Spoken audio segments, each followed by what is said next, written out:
Hello friend, आज हम लोग सीनियर्स कोचिंग सेंटर में 10th क्लास का केमिस्ट्री के बारे में देख रहे थे। हम लोग इसके पहले वाले क्लास में देखे थे रासायनिक अभिक्रिया। आज हम लोग को देखना रासायनिक अभिक्रिया के प्रकार। एक क्लास में हम लोग रासायनिक अभिक्रिया के प्रकार भी देख लेंगे और पहला चैप्टर को एक कंडेंस सिलेबस मान के समाप्त करेंगे। देखिए, जैसे कि हम लोग को पहला है रासायनिक अभिक्रिया के प्रकार में संयोजन रासायनिक अभिक्रिया। आप लोग को मालूम होगा कि अब एरो के बगल में अभिकारक आते हैं और बाद को प्रतिफल कहते हैं।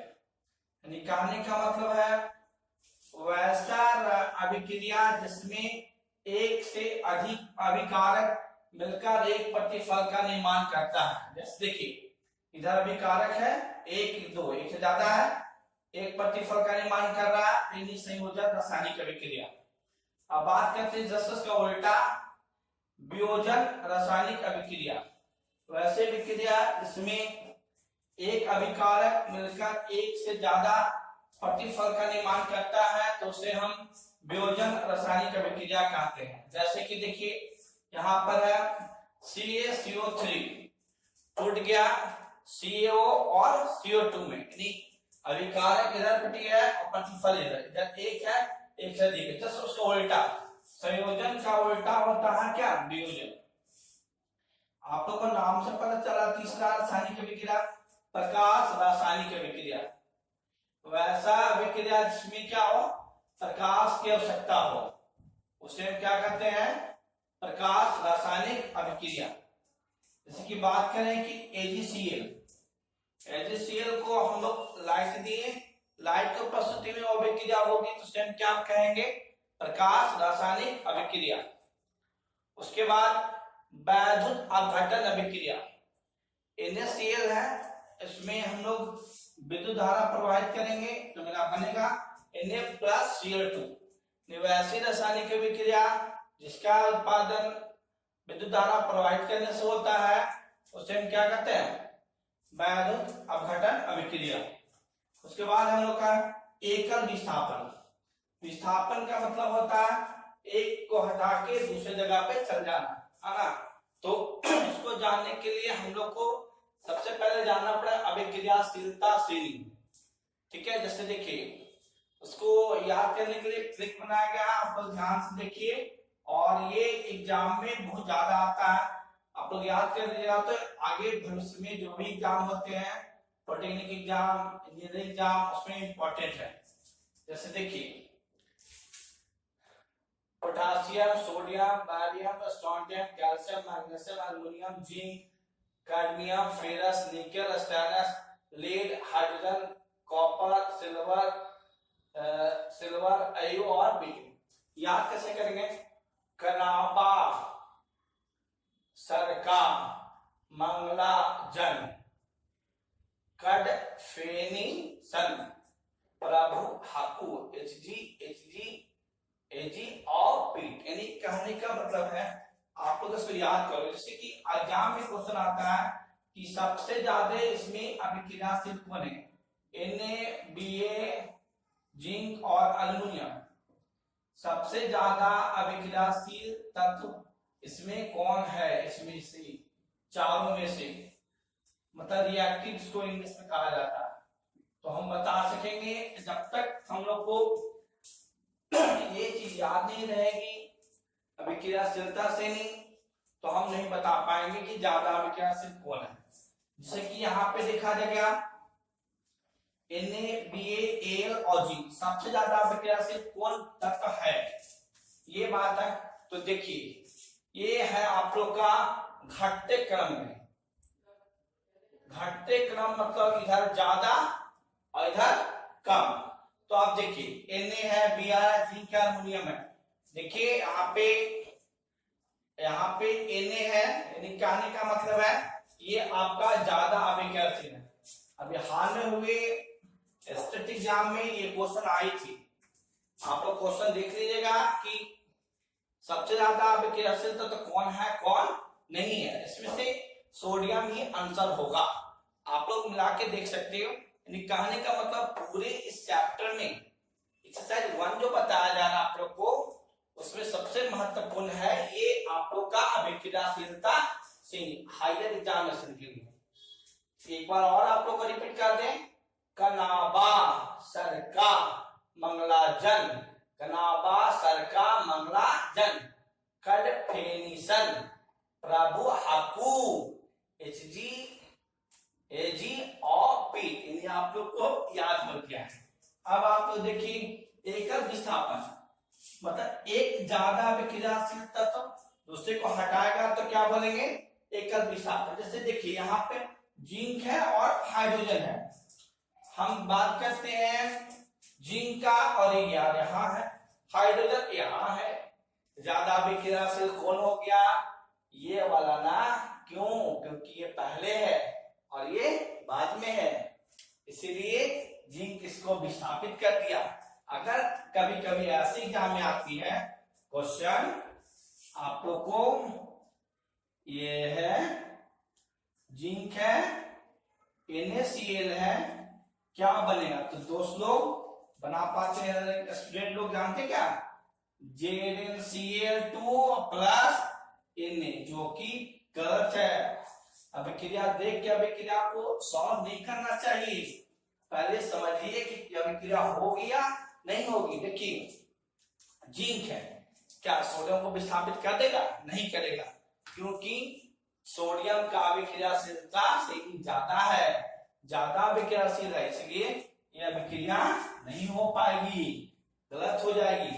अगर एक अभिकारक दूसरे को हटाएगा तो एकल विस्थापन, दोनों अपना स्थान परिवर्तन करेगा तो उभय विस्थापन। जैसे देखिए AgClNO3, ये यहाँ आ गया, यहाँ आ गया, नहीं तो उभय विस्थापन। एक हटाएगा तो एकल विस्थापन, दोनों हटाएगा तो उभय विस्थापन। और अगर अवक्षेप बनेगा, अवक्षेप का एरो ये है ना, तो सर क्या बोलेंगे, अवक्षेपन। हम लोग को परिभाषा इसलिए आप लोग को लिख के नहीं बता रहे हैं कि कम टाइम में ज्यादा समाप्त करना है सिलेबस, आप लोग याद कर सकते हो परिभाषा खूब आराम से। देखिए वैसी रासायनिक अभिक्रिया जिसमें अब इधर पर क्या होता है, अभिकारक और प्रतिफल है ना। वैसी रासायनिक अभिक्रिया जिसमें प्रतिफल में अवक्षेप का निर्माण होता है उसे हम क्या कहते हैं, अवक्षेपन रासायनिक अभिक्रिया। ये आप लोग का सिंपल है। ऑक्सीकरण, वैसी रासायनिक अभिक्रिया ऑक्सीजन का संयोग होता हो उसे हम क्या कहेंगे, ऑक्सीकरण रासायनिक अभिक्रिया।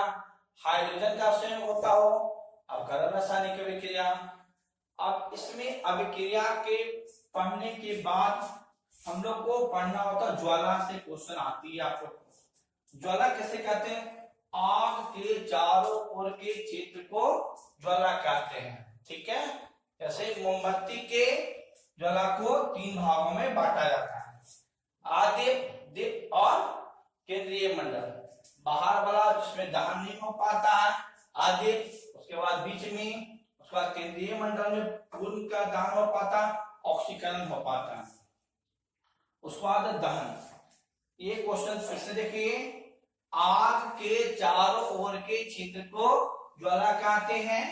ज्वाला के 3 भागों में बांटा, मोमबत्ती वाला, आदिप, दीप्त और केंद्रीय मंडल।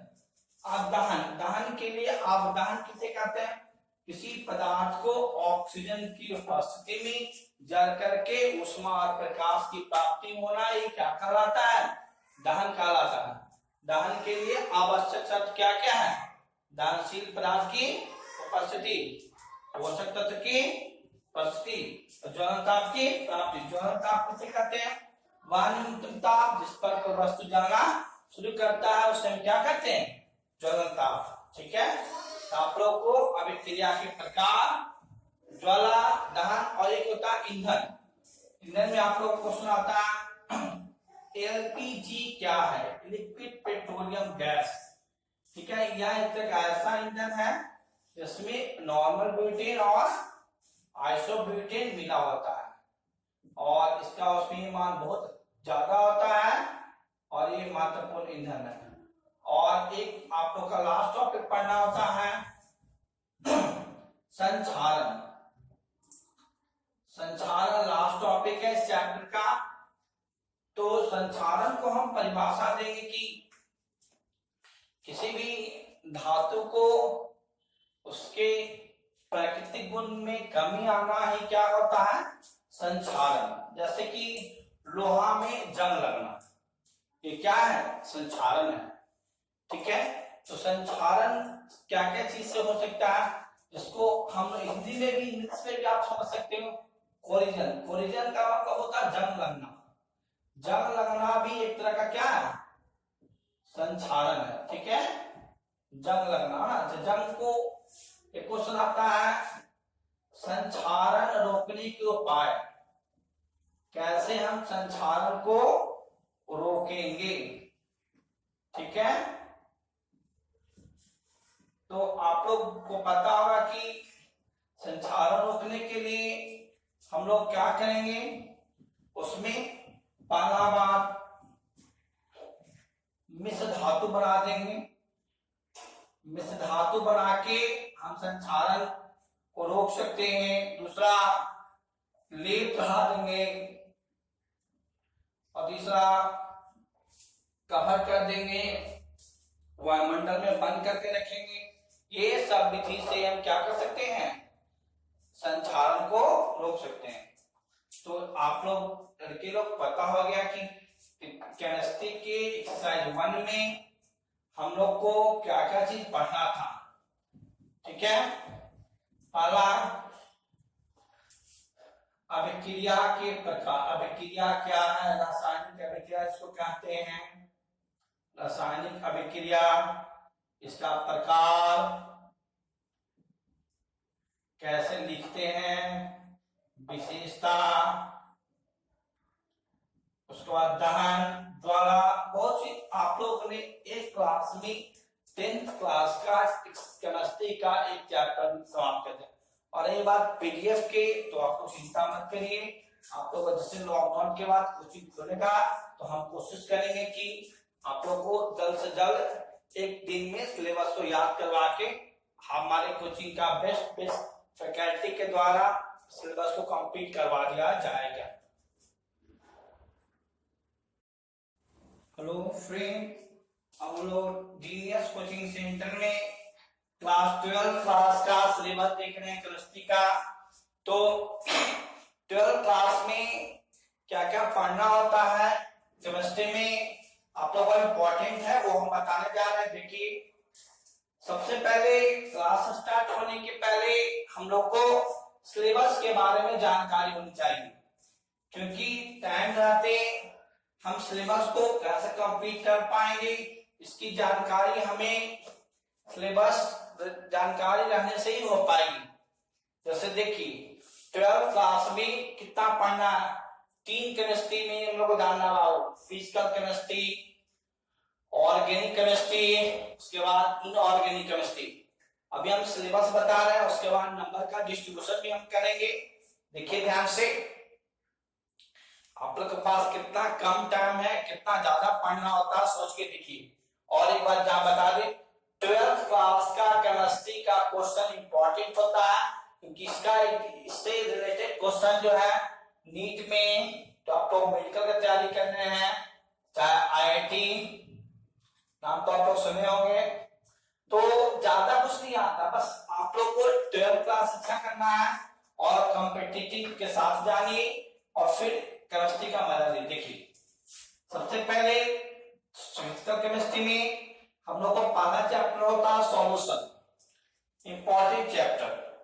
सॉल्यूशन में हमें बहुत पढ़ना होता है कि सॉल्यूशन क्या है, कितना प्रकार का होता है, क्या इसका क्वालिटेटिव प्रॉपर्टी है ना। इसे 7 से 8 नंबर का क्वेश्चन पक्का होता है, 8 मार्क्स का, बहुत इंपॉर्टेंट टॉपिक है, 8 से 10। ठीक है, उसके बाद आता है सॉलिड स्टेट।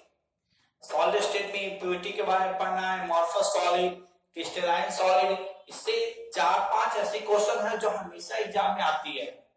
ठीक है, उसको आप लोगों को ध्यान से देखना, जब डिस्कस करेंगे तो 12 क्लास के बारे में आप लोग को बताएंगे। उसके बाद इलेक्ट्रोकेमिस्ट्री, कैसे हम लोग इलेक्ट्रिकल एनर्जी केमिकल में और केमिकल एनर्जी इलेक्ट्रिकल में कैसे चेंज होता है। उसके बाद हम लोग का सरफेस केमिस्ट्री। सरफेस पे होने वाले जो भी घटना है सबके बारे में पढ़ना होता है, जैसे कि एब्जॉर्प्शन कितना तरह का एब्जॉर्प्शन होता है, केमिकल का, फिजिकल, बहुत है, आप वन बाय वन डिस्कस करिएगा। उसके बाद केमिकल काइनेटिक्स, ठीक है, सबसे केमिस्ट्री का बादशाह जिसको कहा जाता है, केमिकल काइनेटिक्स सबसे इंपॉर्टेंट टॉपिक। इससे 8 नंबर का क्वेश्चन भी फिक्स होता है, हम बता देंगे कि कौन क्वेश्चन एग्जाम में किस बार आएगा। 100% गारंटेड कि हम लोग को बताया जाएगा इस चैप्टर से ये क्वेश्चन पढ़ लो तो क्वेश्चन एग्जाम में 100% आएगा, हाँ। उसके बाद अरे बात ऑर्गेनिक केमिस्ट्री में हम लोग को जानना होता नॉमेनक्लेचर, 3 या 4 नंबर का क्वेश्चन आता है, नाम लिखने के लिए पूछेगा। उसके बाद है आइसोमरिज्म, थोड़ा सा है 11th में ज्यादा इसको पढ़ना था, लेकिन 12th क्लास में भी इससे आती है कुछ टॉपिक। हाँ, सबसे इंपॉर्टेंट क्वेश्चन आता है आपको इंडक्टिव इफेक्ट, रेजोनेंस और स्टेबिलिटी। ये जो इंपॉर्टेंट टॉपिक है, जो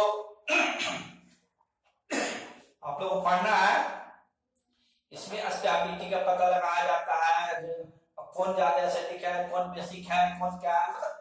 इसमें मैकेनिज्म ऑफ ऑर्गेनिक रिएक्शन के अंतर्गत इसमें 11th में पढ़ते हैं, लेकिन 12th में हम अलग से मॉडिफाई करके बता रहे हैं। इंडक्टिव इफेक्ट, रेजोनेंस और स्टेबिलिटी के बारे में डिस्कस करेंगे, और इससे 100% गारंटी हम 8 नंबर का क्वेश्चन हम इससे पकड़वाएंगे केवल आप लोग को, इंडक्टिव इफेक्ट, रेजोनेंस और स्टेबिलिटी से।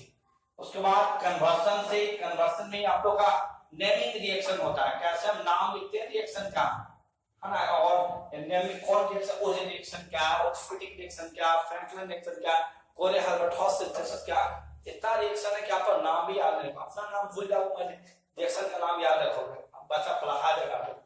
उसके बाद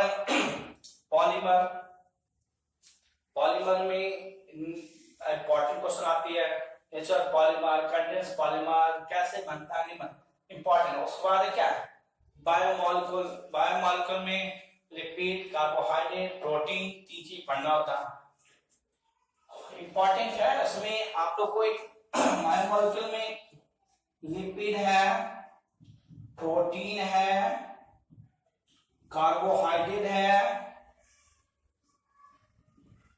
और एक है आप लोग को न्यूक्लिक एसिड। इंपॉर्टेंट, लड़कों लोग को एग्जाम में आता है लेकिन लड़कों बता नहीं पाता है। इसमें आप लोग एक और टॉप पढ़ेगा, स्पेशल सा बताएंगे विटामिन से भी 1-2 नंबर का ऑब्जेक्टिव लड़कों ने सोचा सर सिलेबस में नहीं दिया, ऑब्जेक्टिव क्वेश्चन आता, यानी आप लोग को किसी भी बुक में इतना कंडेंस्ड में मतलब सिलेबस नहीं मिल पाएगा, इसलिए आप लोग इसको स्क्रीनशॉट ले लीजिए, स्क्रीनशॉट लेकर इस तरह से तैयारी करिए कि हमें इतना सिलेबस कंप्लीट करनी है। उसके बाद इनऑर्गेनिक है, इनऑर्गेनिक पढ़ना, periodic table, metallurgy, P and D block, coordination compound में बहुत जानना होता है। नाम आप लोग देखेंगे, ये वाला CO आ गया, FE हो गया, CN का होल 6 हो गया, और ये आपका CL होगा। अरे वाह, हम तो अपना नाम, इसका नाम कहां से बताएंगे, आप लोग को बताया जाएगा कि इसका नॉमेनक्लेचर क्या होता है, कैसा कंपाउंड है, क्या आइसोमरिज्म है, कोऑर्डिनेशन नंबर कितना है, क्या कॉम्प्लेक्स कंपाउंड है कि नहीं, कोऑर्डिनेशन स्क्वायर है कि नहीं। उसके बाद आप लोग एक सिंपल सा टॉपिक पढ़ना, पॉल्यूशन बहुत आसान टॉपिक है, लेकिन आप लोग इसको पढ़िएगा तो आसानी से क्लियर हो पाएगा। इसका क्वेश्चन का फायदा आप लोग को केमिस्ट्री में और बायोलॉजी में दोनों में होता है। ये हो गया आप लोग को 12th क्लास का केमिस्ट्री का सिलेबस। हम बार बार आप लोग को बता रहा हूं, इसको अच्छे से नोट करिए ताकि आप लोग को आगे फ्यूचर में तैयारी करने में फायदा मिले। सिलेबस मार्केट में है लेकिन इतना अच्छी तरह से नहीं है कि आप लोग